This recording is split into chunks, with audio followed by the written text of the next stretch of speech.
I was the waitress who struck fear into the most powerful mafia boss in the city. But I wasn't always the hunter. Once, I was just a girl whose world burned because of him.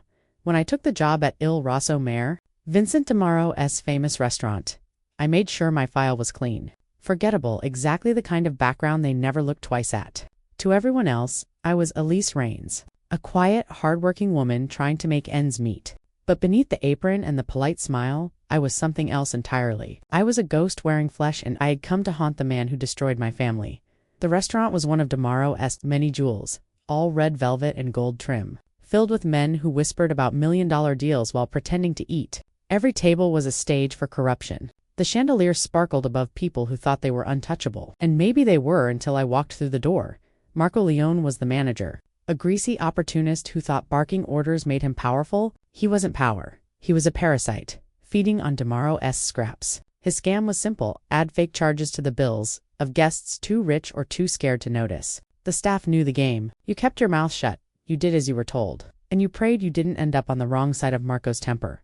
I played along at first. I smiled, nodded, and learned. 3 weeks in, I knew the signals. A tap on the shoulder meant to pad the bill. A raised eyebrow meant to double-charge the wine. Every theft was another thread in DeMaro's web, stretching from that kitchen to the highest offices in the city. And every night, as I counted out fake tips and wiped down tables, I told myself, soon. Then came the night of the senator's visit, the night I lit the first match. Senator Aldridge was a guest of DeMaro's, one of his favorite puppets. Marco had added a private room fee, $200 that shouldn't exist. He smirked as he handed me the bill.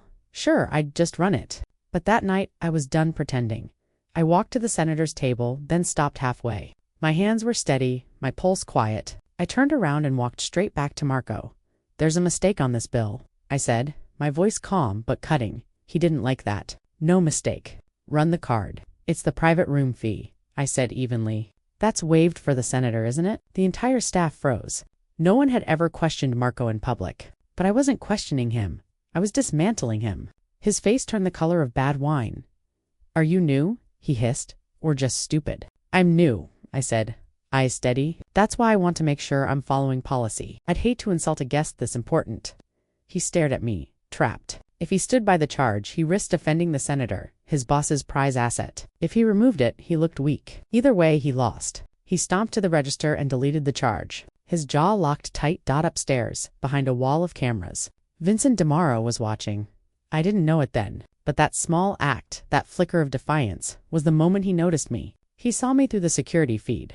The quiet waitress who refused to bow. To him, it wasn't bravery. It was data that didn't fit. An anomaly in his perfect system of fear. From that moment, I wasn't invisible anymore. 2 days later, Marco pulled me into his office. Mr. DeMaro was impressed, he said stiffly. You're being promoted to household staff. My heart didn't skip a beat, but inside I smiled. That was exactly what I wanted. I needed to get inside his house. The heart of the empire. The mansion on the hill where he ruled his kingdom of silence. When I accepted the offer, I knew it wasn't generosity. It was a trap. He wanted me close, where he could study me. He thought he was luring me into his cage. But Vincent DeMaro never realized that. I was already holding the key. His mansion was less a home and more a fortress. Cameras, guards, alarms. Every inch of it a reflection of his paranoia. My new job was simple. Serve, clean, obey. I moved like a shadow. Learned the rhythm of his life. When he woke. When he called his accountant. When he drank his whiskey. I memorized the security patterns. The blind spots. The way Enzo Corelli, his silent enforcer, patrolled the halls every 20 minutes. And when everyone slept, I worked.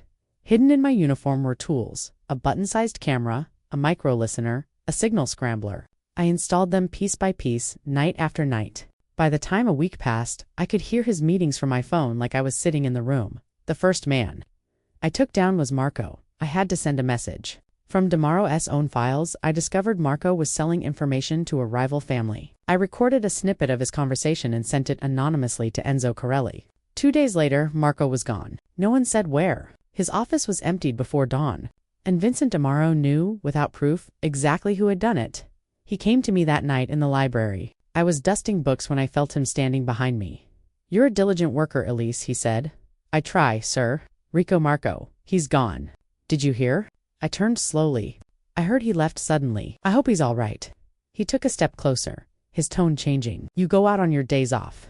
To the North Cemetery. You visit 2 graves. Victor and Natalia Who are they? The world seemed to stop. My fingers tightened on the rag I was holding. He knew. They were my parents, I said quietly. I saw his smirk before I even looked up. He thought the game was over. He thought he had stripped away my mask. So it's revenge, he said softly. You've come here to kill me. I smiled, and he didn't like what he saw in my eyes. No, I said. Killing you would be too easy. He didn't understand then, but I had spent a decade building something he couldn't fight. Something bigger than a bullet.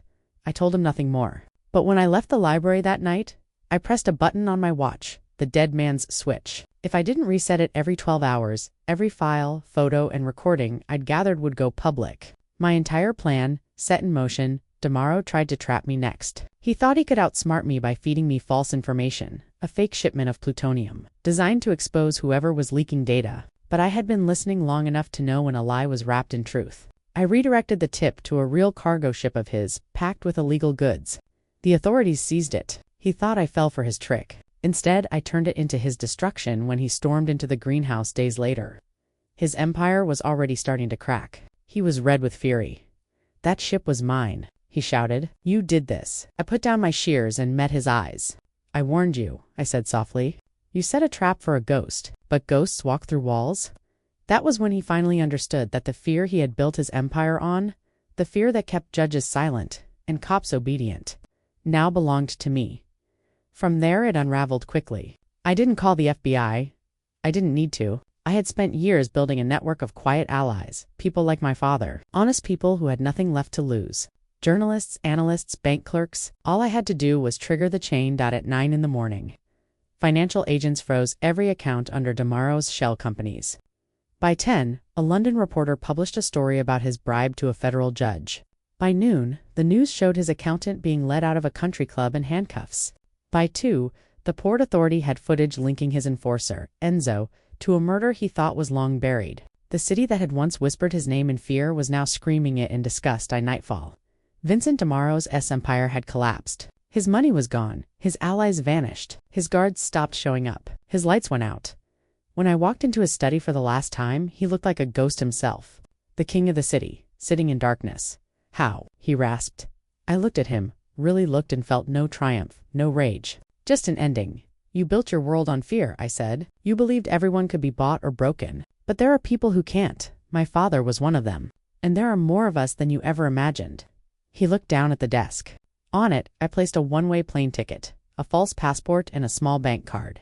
He stared at them, confusion flickering across his face. What is this? He asked Mercy. No, I said. This is the final movement of my symphony. He didn't understand until I explained. I wasn't sending him to prison or killing him. I was erasing him, taking away the only thing that mattered to him. His power, his legacy, his name. Soon the city would forget Vincent Damaro ever existed.